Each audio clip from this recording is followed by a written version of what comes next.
Pabaring pa lang, hanap pa.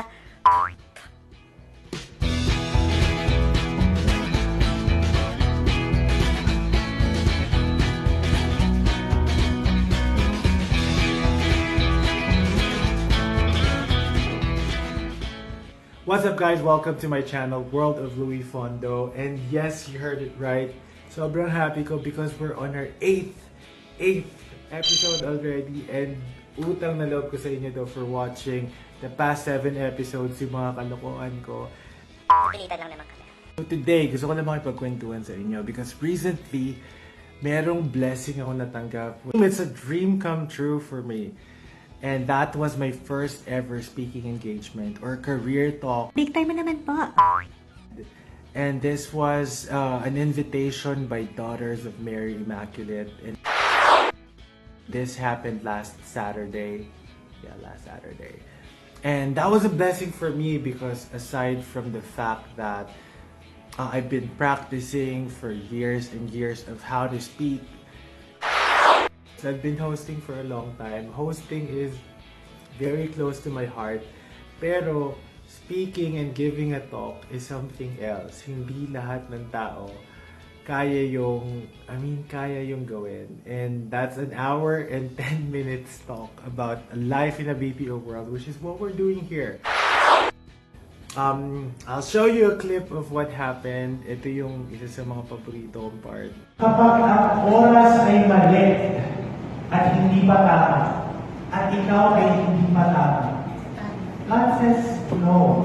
Because meron lang siyang gustong pagdaanan mo for you to become better. Pag tama na yung panahon, pero ikaw ay hindi pa tama, then God says, teka, sabit, grow muna, konti pa. When the time is right, and ngayon, dahil nahirapan kayo, still push through, and you have the right attitude. God says, sabay-sabay tayo, go! Pakayayain mo akong magkape, ha? And nakakaiyak that happened. But it didn't happen overnight.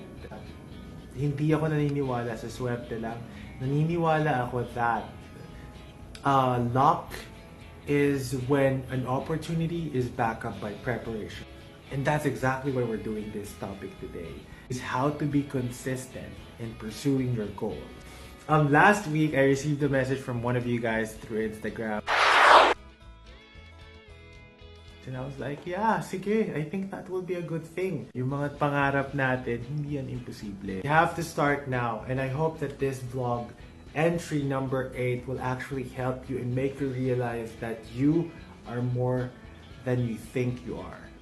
Because you are made by God. And so, what I did is I compiled, 5 things that you have to do in order for you to be able to pursue the path that you want or to land your dream and your goals in life. Number 1 is have a clear vision of what you want in life. Saya acting ko. Okay. Clear vision. Ay, hindi ba ganon? Ano ba? Have a clear vision of your goals. Ano ba yung dream? I don't even know what my dream is. Let me share with you. Siyempre yung pangarap ko naman when I was younger, when I was in college, was really just to be successful. But you have to know what success is for you. And what I did is I came up with a vision board way back 2012. I learned about it through Oprah and through Bo Sanchez. And here is my vision board way back 2012. Vision board? Kawarin ako niyan. Talaga? So, if you look at my vision board, hindi ko pa talaga alam exactly what I want to become. But I have a clear thing in my mind that I know I'm really good at speaking. Sa vision board, ayoko na ganyan. Pwede mo. Ayan, ha? That I want to be a leader.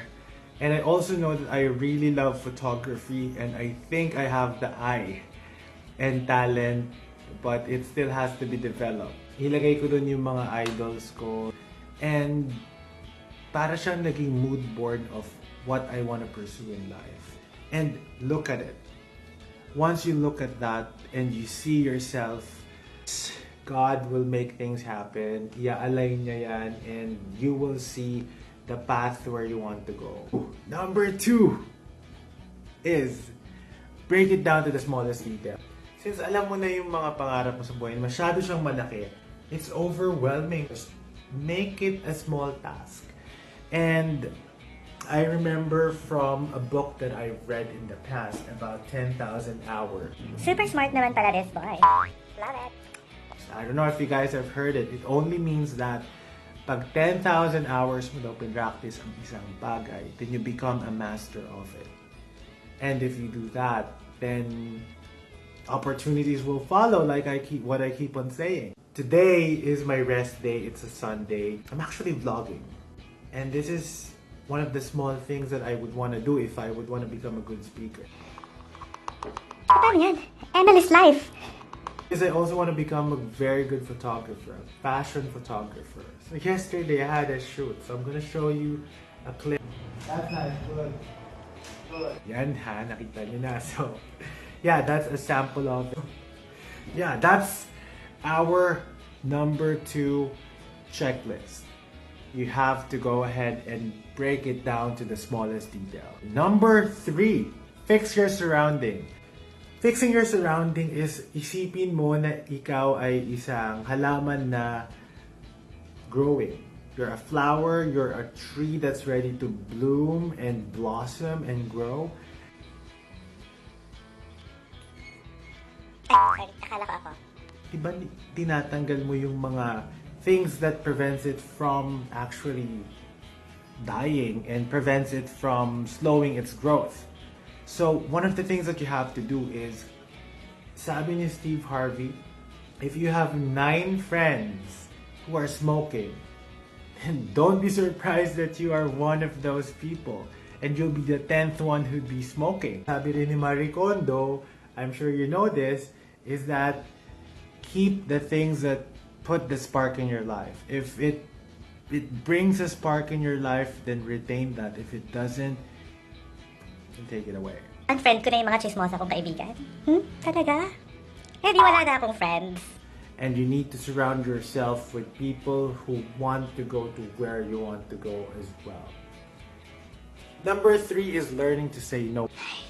Actually, number 4 na talaga. Number 4. Nagkamali siya. Nahirapan tayong mag-say ng no. Diba? Because we don't want people to be rejected and we don't want people to feel bad when we say no to them. But we only have one life to live. We only have 24 hours in a day. One of the habits of highly successful people by Stephen Covey. There are 2 things that keep me on track. Number 1 is this. Yung mind daw kasi natin is not really good just for storage.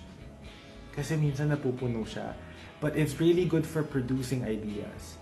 So, minsan alam mo yung may good idea ka that you have to do but you forgot it. Why? Because you didn't write it down. Another one that I use is, I have a planner.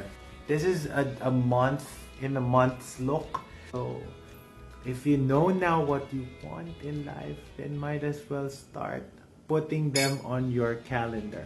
Last but not the least for me is number 5. Write down your achievements. So I'm gonna show you where I write down my achievements. Here it goes. Started the year, this is January. I had a shoot for Lord, shoot with Josh. I did Faces of Genpack, Stylism. Had my first ever interview way back in March with Krisha, which is for LaSalle Radio. I was a judge for CSA. April, I started working on a campaign with my local gym. May, I worked with a shoot with Sir Raymond and Mikey. I had a shoot with Mikey as well and Jay. And then I had a shoot with Lord Ramos. And we had a beauty lab campaign. I hosted Spark. And then I had a shoot with Yuan for baby shower. 7 was I started finding new work. So Task Us. And YouTube channel was started back in July. August was something crazy. I did a shoot Now it's September already. I had my first ever career talk. Had my YouTube episode, Resignation, and now I'm doing this. Now you see it, okay? At 9 months is a lot of time. So, January, hindi ko pa rin napapalabas yung bagong character. February, hindi pa rin. Ano na? I will start writing down something like that kasi it pushes you pag wala ka pang na-accomplish for the month. Never be complacent and strive to become better every project, every after your project. And I keep track of my accomplishments kasi ang sarap, di ba? Pag nakita mo lahat ng natapos mo, it makes you feel productive. Kaya mo eh. If you really want your dreams to happen, start working on them now. So, that's it for episode 8. Kung may natutunan kayo, please don't hesitate to put it down on the comment box below. I would really appreciate it. Please write down your biggest takeaway from this talk. Support ka naman dyan, sis. Ano? Nood-nood lang, ganun? Goodbye!